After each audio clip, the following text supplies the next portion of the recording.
Yang kita dah jawab pun dalam Dewan. Tapi dia buat tak tahu. Dia nak tutup mata dia dan nak tutup hati dia. Ketua Pembangkang ni, dia pernah menjadi exco kerajaan negeri. Dia tahu cara kerja kerajaan. Dia tahu cara kerajaan. Maknanya, kalaulah mereka merupakan pembangkang 1000 tahun, tak pernah jadi kerajaan, tak apa, itu kita boleh terima. Tetapi sebagai seorang mantan exco, dia tahu sistem kerajaan. Apabila dia nak majukan sesuatu tempat, itu yang saya katakan semasa penggulungan saya. Tanggungjawab seorang YB untuk memajukan, untuk membawa duit, membawa peruntukan, turun ke kawasan dia. Bukan turun ke pusat khidmat dia. Untuk kegunaan OG, untuk kegunaan dia. Bukan untuk nak bawa projek ke tempat dia.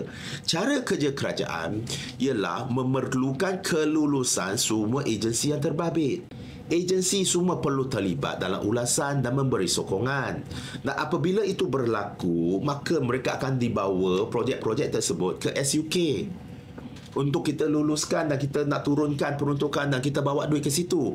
Untuk makluman, untuk tahun melawat Perak, kerajaan negeri telah menurunkan duit atau wang atau peruntukan ke semua daerah. Setiap daerah, saya ulang, kalau perlu kita boleh ambil data. Kita turunkan ke setiap daerah. Tak ada satu daerah yang kita pinggirkan.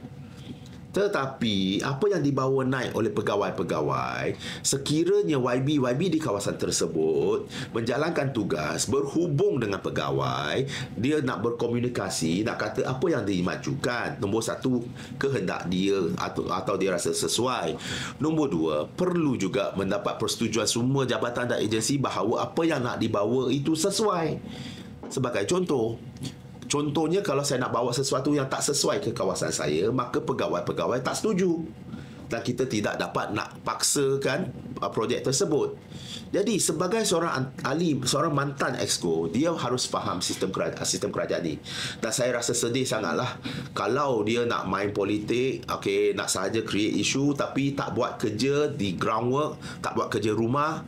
Saya rasa sangat sedihlah untuk rakyat-rakyat yang mengundi dia lah. Saya balik kepada satu statistik. Seperti yang saya bawakan, mungkin ada yang tertinggal. Dan saya pasti Ketua Pembangkang memang dia tak nak dengar apa yang kita bawa. Saya bagi contoh. Contoh ni Perak dengan Melaka. Sebab mungkin Melaka dilihat sebagai pencabar terdekat kepada negeri Perak dan mungkin ada orang sering memperbandingkan kita dengan Melaka. Nombor satu, untuk makluman kawan-kawan, keluasan sahaja negeri Perak dengan keluasan negeri Melaka, kita mempunyai keluasan sebanyak 21,146 kilometer persegi.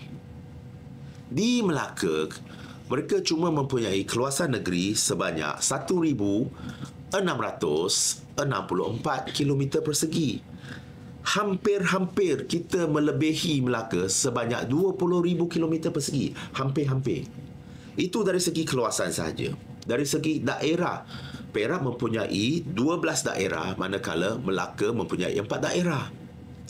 Jadi kalau kita nak bandingkan jumlah keseluruhan untuk peruntukan yang kita ada untuk negeri Perak dan juga Melaka, Perak yang digunakan oleh, yang kita kata negeri, kita tak nak sentuh persekutuan, sebab itu bergantung pada persekutuan. Peruntukan negeri yang ada di negeri Perak adalah 11.2 juta.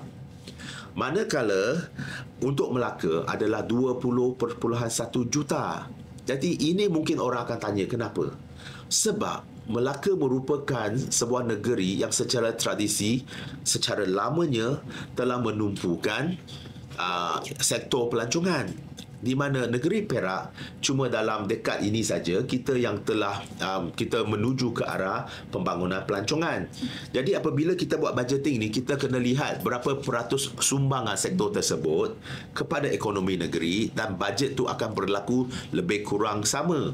Dan tetapi cuma tahun melawat Perak kita akan dapat lebih. Kalau bukan tahun melawat Perak mungkin dia kurang. Jadi saya nak buat perbandingan di sini ialah sekiranya kita bandingkan di situ, maka untuk negeri Perak, setiap kilometer persegi kita ada RM529. negeri Perak, setiap kilometer persegi kita ada RM529. Tetapi pada masa yang sama, di Melaka, peruntukannya adalah RM12,079 setiap kilometer. Setentunya, kalau kita kata kita nak gunakan wang yang lebih kurang sama atau lebih, kita bandingkan kepada negeri yang jauh lebih besar, setentunya kita akan katakan bahawa di negeri Perak kita tidak menggunakan wang yang begitu atau sebagainya. Jadi untuk itu kita boleh nak katakan, kalau kita nak buat perbandingan, kita kena membuat perbandingan. Okey, macam nak kita kata, kalau semua wang tu kita tak nak turunkan kepada setiap daerah, kita nak turunkan ke satu tempat, biarlah di Ipoh saja atau di Taiping saja ataupun Semanggur sajalah. Tetapi kalau kita turunkan wang sebegitu, dia akan nampak meriahlah satu kawasan. Tetapi apalah nasib rakyat di daerah-daerah lain?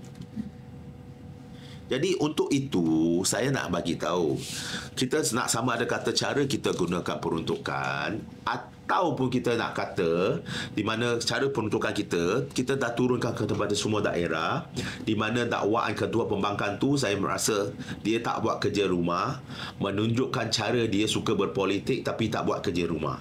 Itu satu. Nombor dua, dari bila kita nak turunkan ni, kita perlu adil kepada semua tempat. Dan kita nak tengok, kalau kita nak buat semua ni, kita kena tengok bila kita buat bagi tahu jawapan kat Dewan, dia tak nak dengar. Saya tak tahu dia main telefon ke apa ke, saya tak tahulah. Tapi bila di luar Dewan, sejurus selepas itu, dia nak buat PC, dia kata semua benda yang kita dah jawab pun dalam Dewan. Tapi dia buat tak tahu. Dia nak tutup mata dia dan nak tutup hati dia.